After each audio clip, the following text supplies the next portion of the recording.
Anne here, and on this channel I talk about ladies. This series is about one of the biggest movie franchises out there, with perhaps the largest quantity of female characters. So let's explore the quality. Welcome to the MCU. Do you copy? She works with s.h.i.e.l.d. and she's very intelligent and highly trained and very capable. This is s.h.i.e.l.d. I need you here in D.C. She's sort of in charge of the Avengers and the different missions that they go on. The news is in love with you guys. S.h.i.e.l.D.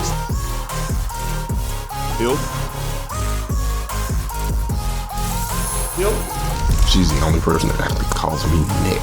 Everybody else refers to me as Fury. That means she's pretty close to me. Nick. S.h.i.e.l.D. Today, let's track down the elusive spy and deputy director of s.h.i.e.l.D., Maria Hill, and dig into how important she is to the universe. We'll talk about what makes her feel real, her place in the story, and how that has changed over the years. Let's get started. Be ready for anything. Yeah. Don't get on my bad side, I can't work again. Much of the MCU's success, compared to other comic book movies, is due to the fact that the world feels real. The focus is on the humanity of the hero, not their stats, and that works out well for all of our characters, who are thus treated as authentic members of this universe instead of objects in the story. Needed eye candy around, could have at least picked Romanoff. That's funny. I'll tell her you said that. For the ladies, that often means seeing traits that women rarely have in these kinds of movies. For Maria, she is, of course, a very capable spy. She's Fury's right hand for a reason. She's always willing to do what needs to be done, which is somewhat uncommon for female characters, at least when they're on the hero's side. Clear out the tech below. Every piece of Phase 2 on a truck and gone. Yes, sir. But what sets Maria apart is how much time she spends questioning her boss and everyone else. Is that really a priority right now? When did you become an expert in thermonuclear astrophysics? What about Jane? Where are the ladies, gentlemen? As she works closely with Fury, there are plenty of times where she follows his orders, but certainly more of note is how often she questions his motives or his plans. They were in Coulson's locker, not in his jacket. Sir, how does it work now? They've gone their separate ways. And unlike any other characters, she actually gets answers for most of her questions. They needed the push. They'll come back. You really sure about that? I am. It really sets up a unique dynamic between them and shows why she is the deputy director. Only because I had serious doubts about Beck from the beginning. Not true. He had zero doubts. This questioning continues into her other appearances, which is a unique trait for a quote-unquote company man to have. The best of these is this scene in Cap 2, where the skepticism is pushed as far as it can go. Captain America says s.h.i.e.l.D. needs to be destroyed. Nick Fury checks with everyone in the room, and Maria agrees with Steve, something even Natasha doesn't overtly do. They have all found out that Hydra has infiltrated s.h.i.e.l.D. This made Steve's death worthless. Your death amounts to the same as your life, a zero sum. Natasha's attempt to go straight into a lie. I thought I knew whose lies I was telling, but I guess I can't tell the difference anymore. And Fury to doubt a friend he's trusted for years. This man declined the Nobel Peace Prize. And Maria has built her whole life around s.h.i.e.l.D., at least as much as Natasha. She is a spy, first and foremost. Where? Tahiti. 3 days in, I'd be begging for an assignment. But when Fury hesitates to destroy the institution, Be just, maybe we can salvage what's We're not left. salvaging anything. she sides with Steve, and Fury accepts her assessment He's right. because he trusts her completely. So her screen time may be brief, but she is a consistent character who does not just blend into the background. For one thing, Maria has a sense of humor and reacts realistically to unexpected situations. Who's this guy? And she also has a heart. We see her angry, devastated, sarcastic, confused, and most of all, skeptical of the powerful people around her. Being willing to question everything really makes her stand out from the other agents and keeps her from being a really bland character. Instead, Maria acts like a real person, and that makes the universe feel real too. Bet your ass. Steve, you said a bad language word. You know my name, doesn't mean you know my game. Next, this is a story about superheroes, and one key feature of these movies is that everyone can be smart and heroic, not just the main character. Maria demonstrates both in every appearance. I want eyes on everything. Yes, sir. In Avengers, Maria is Nick Fury's right hand. She oversees the evacuation at the start and is immediately suspicious of Loki's presence, Who's that? Didn't tell me. getting into a chase to try to stop them.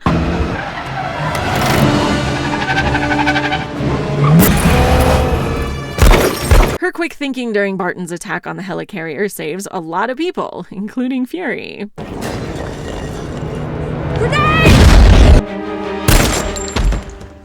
She vets Agent Ward on Agents of S.h.i.e.L.D. and sets up Coulson's team, as well as keeping the circumstances of his return under wraps. We can never know. In Captain America, she handles the logistics of Fury faking his death. We need to take him.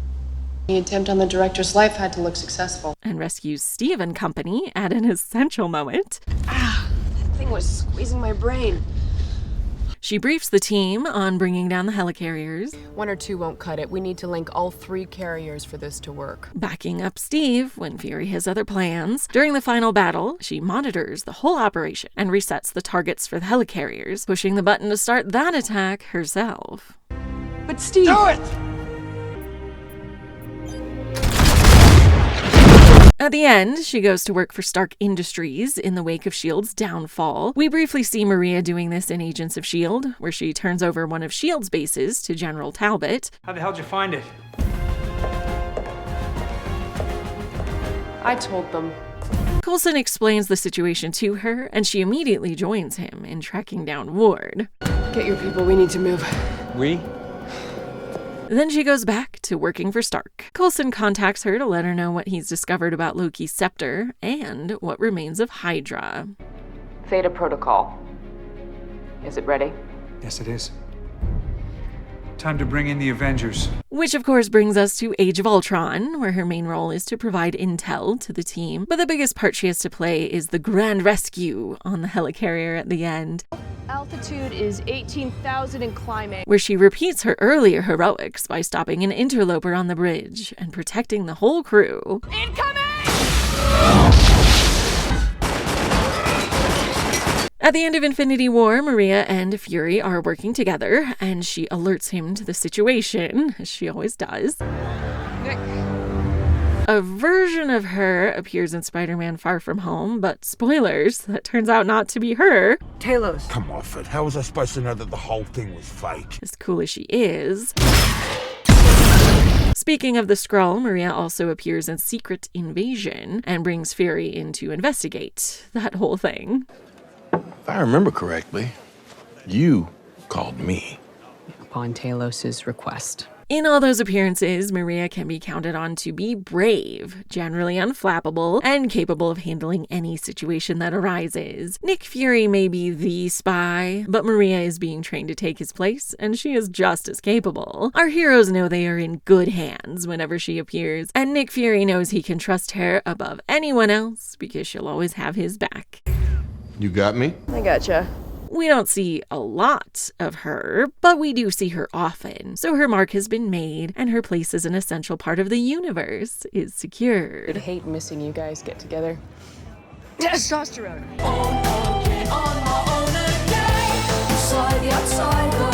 Now, Maria Hill does not have a lot of screen time, despite appearing in 5 movies and 4 TV episodes. Like any good spy, she is hard to pin down, but let's go through each appearance and discuss how those work out for her as a character.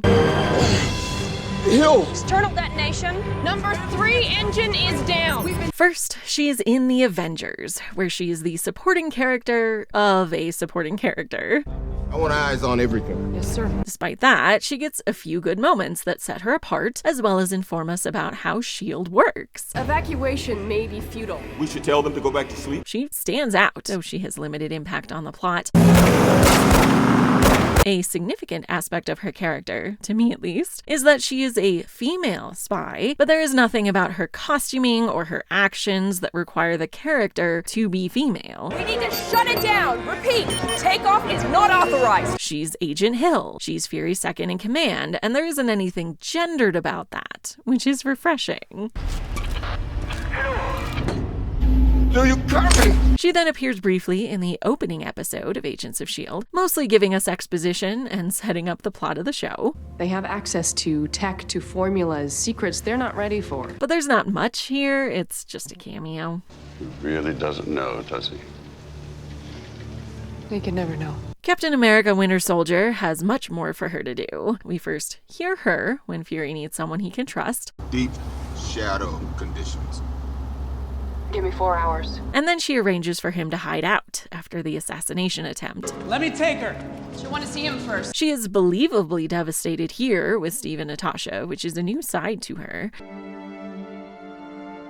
It's a shame that they deleted this scene, since it would have been good to have us wondering about her loyalty. S.h.i.e.L.D. demands loyalty too.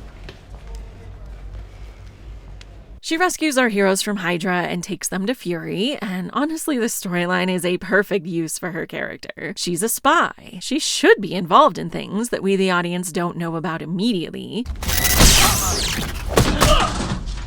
That thing was squeezing my brain. It does have the downside of making her somewhat less memorable because she works behind the scenes, but I do think she's set apart as a spy from the other spies, and it is a mark of a good movie to give her something important to do on her own. Where have you been? Arranging a funeral. Fortunately, the final mission of the movie, we do get to see everything she's getting up to. Excuse us. They're initiating launch. 6 minutes. Falcon? Yeah. Remlo's headed for the council. I'm on it. I think the best part of this movie is that we see some of her humanity. When Fury seems dead, when she's confused by Sam's presence, Who's this guy? when she doesn't want to blow up Steve Rogers, understandably. Fire now. But Steve! Do it! It's probably her best appearance. Okay, Cap, get out of there. After that, we get a couple of cameos in Agents of S.h.i.e.L.D. She is in most of this episode and has a lot to do. Really? If you were my agents, it wouldn't be for long. Delightful that she's on the phone with Pepper. Pepper, I'll call you back in 10. I like her relationship with May. Maria, this is not the time to wax poetic. Those are his words, not mine. And it's cool to see how she's handling the situation with S.h.i.e.L.D. falling and with Coulson. Cough up some meaningless intel about this place. Nothing significant. Her conversation with Ward hints at her friendship with Natasha. If you needed eye candy around, you could have at least picked Romanoff. That's funny. I'll tell her you said that. And I like how frank she is about S.h.i.e.L.D. being gone at the end. It meshes well with her decision in this scene. We're not bringing the band back together again, Coulson. It's over. She appeared on the show again about a year later to set up Age of Ultron. This time it's quite brief and really just to get the plot of the movie going. Coulson, please tell me you know where it is. Sokovia. But it's nice to have another cameo. Oh, hey, I have to take this. Then we have Age of Ultron, which is a bad movie in a lot of ways. Don't let anyone tell you that other writers yes-anding it made it good. Yeah, that's what happens when the Red Room gives you an involuntary hysterectomy. You just get right in there and they chop them all away. In the Red Room, where I was trained, they have a graduation ceremony. You still think you're the only monster on the team? And Okay, you don't have to get so clinical and nasty. Oh, well, I was about to talk about fallopian tubes, but okay. Anyway, as far as Maria goes, we have some positives. She has fun at the party in the beginning and calls out how few of the Avengers' regular co-stars made the invite list. What about Jane? Where are the ladies, gentlemen? She gets to do some teasing, which is delightful. Steve, you said a bad language word. Then when Ultron attacks, she is ready to defend herself. I'm on a mission. Followed by picking glass out of her bare feet without flinching, which is pretty badass. And we wrap up the movie with her back in a S.h.i.e.L.D. helicarrier, saving the day yet again. Altitude is 18,000 and climbing. Before going to the new Avengers compound. Now for the negatives. There are 3 big problems for her in this movie. First, there's basically nothing for her to do. In Avengers and Cap 2, she played a significant role in the plot, despite being a fairly minor character. You couldn't leave her out of a plot summary, you know?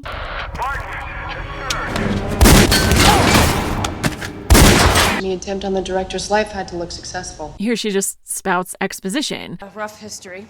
It's nowhere special, but it's on the way to everywhere special. Reports of a metal man or men coming in and emptying the place. And while she may have been involved in arranging the helicarrier with Fury, making that a surprise means we have no idea what she got up to behind the scenes. Contrast with Cap 2, which first establishes that Fury trusts her the most out of anyone. This is s.h.i.e.L.D.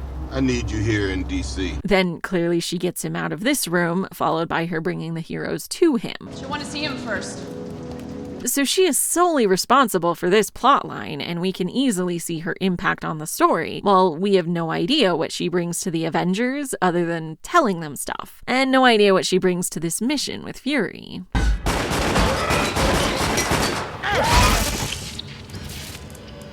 Secondly, Maria and Natasha being in the same film is clearly a problem here when it wasn't for Cap 2. Maria's role on the team is to provide intel, meaning that this is no longer Natasha's role, despite that being part of her expertise, presumably. I only act like I know everything, Rogers. They are both spies, and the Avengers likely needed a spy to move the plot along, but not two, at least the way the movie is written. So it makes both ladies look less competent because they're kind of pigeonholed and don't really show that they're capable of doing anything that affects the plot. The fact that Cap 2 had both of them and Sharon Carter and managed to give them all separate roles in the plot and different personalities was sure something, huh?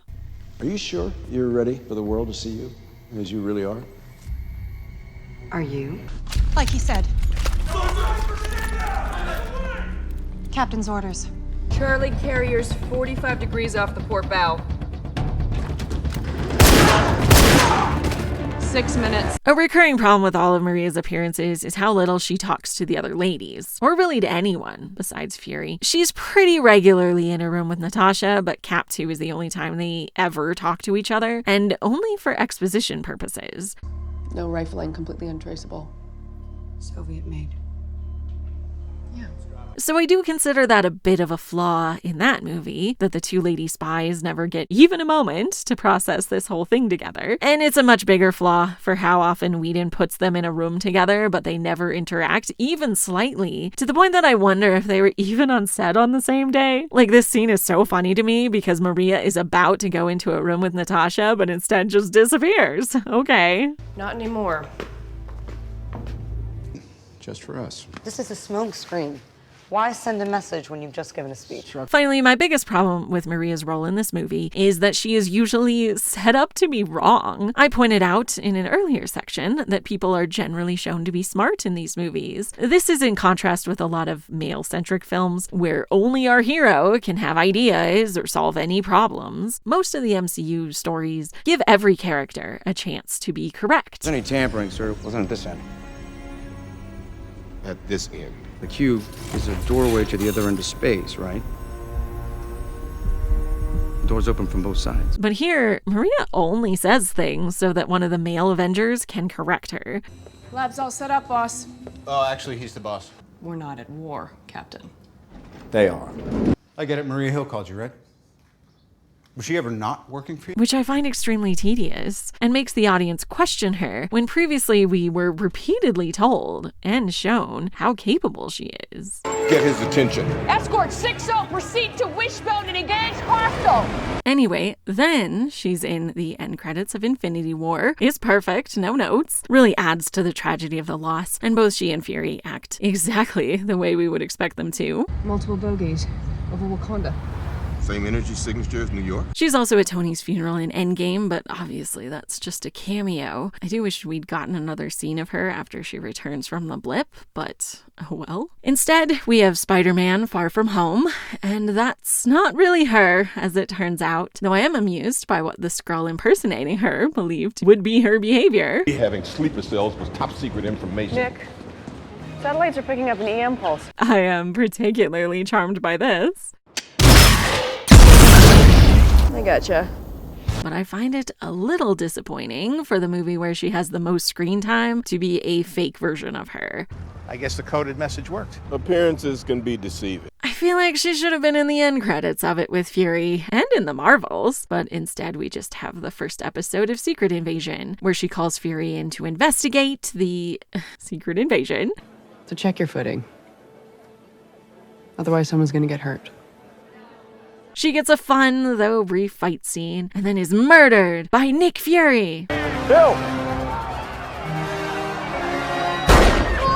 Not really, it's a Skrull. But it just seems like fridging her to make us feel like the show is serious or whatever. Someone wanted to hurt me, so they hurt her. So, you're the reason I'm taking my daughter back home in a box. And I hope I don't need to explain to you why that sucks, especially as our presumably final appearance of such a staple character in the MCU. Unlike some of her peers, I never really felt like we were going to get a Maria Hill show, and especially because of the big negative for her in Cap 2, which is that s.h.i.e.L.D. is destroyed. So there's nothing for her to be director of now. There is no S.h.i.e.L.D. anymore. But unless they're gonna create a show where she's brought back to life and leads a team like they did with Coulson, I'm pretty disappointed with how things turned out. We do not have a good track record with these Phase 1 ladies. I guess we better cross our fingers that Pepper isn't gonna be brought back to just die in something. But hey, at least Maria is a huge departure from most depictions of lady spies, and she's definitely one of the coolest ladies in the MCU.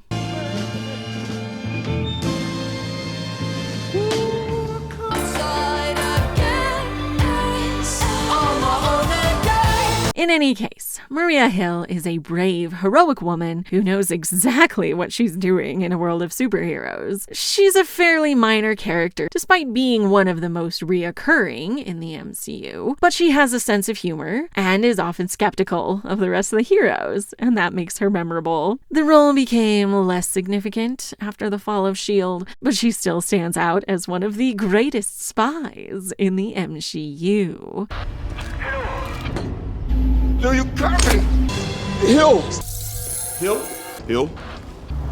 This is S.h.i.e.L.D. Thank you for listening to me talk about the incredible Deputy Director Hill. Join my Patreon for more on Maria and what her costumes tell us about her. Next time, we will definitely talk about the founder of S.h.i.e.L.D. Please like and subscribe so you don't miss it. See you then.